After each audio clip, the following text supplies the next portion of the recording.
កន្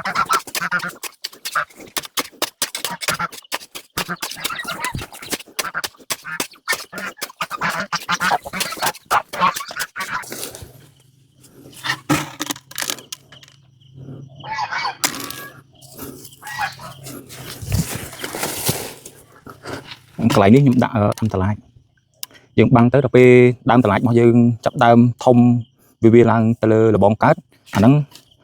ជួយឲ្យលបងរបស់យើងនឹងវាត្រជាក់នៅជុំវិញទីធ្លាលបងត្រជាក់ហើយដល់ពេលហ្នឹងសន្តិចិត្តរបស់យើងនឹងវាចាប់ដើមមកជ្រកនៅក្រោមគៀនលបងហ្នឹងហើយព្រោះនៅគៀនលបងខាងក្រៅនេះគឺសន្តិចិត្តរបស់យើងនឹងវាអត់ចឹកស៊ីអាដើមតសក់ដើមតឡាចហ្នឹងបានទេអញ្ចឹងគឺវាមកជ្រកក្បែរគៀនលបងទាំងអស់ហ្នឹងអញ្ចឹងហើយយើងត្រូវឆ្លៀតដាក់ដាំដើម្បីអីគឺដើម្បីទាំងអស់គ្នាដើម្បីទាំងសត្វហើយសព្វនភាពហើយសន្តិចិត្តរបស់យើងក៏វាមានមលុបមានអីជ្រកអញ្ចឹងទៅអានេះគឺជារបៀបដាំតឡាចខ្ញុំដាក់តាមគុំអញ្ចឹងតសក់ខ្ញុំដាក់គុំអញ្ចឹងដែរហើយយើងរោយគ្រាប់វាមកអាខាងនោះមានដុះខ្លះហើយបងប្អូនហើយយើងដាក់អញ្ចឹងសន្តិចិត្តរបស់យើងចែកកើតក៏វាអត់ចឹងផ្លាញ់ដំណាំរបស់យើងដែរដាក់យើងលុបដីចោលទៅព្រោះខែនេះខែភ្លៀងអញ្ចឹងខែភ្លៀងគឺយើងដាំបានហើយយើងអត់ពិបាករឿងទឹករឿងអីទេដាក់ឲ្យដុះហ្មង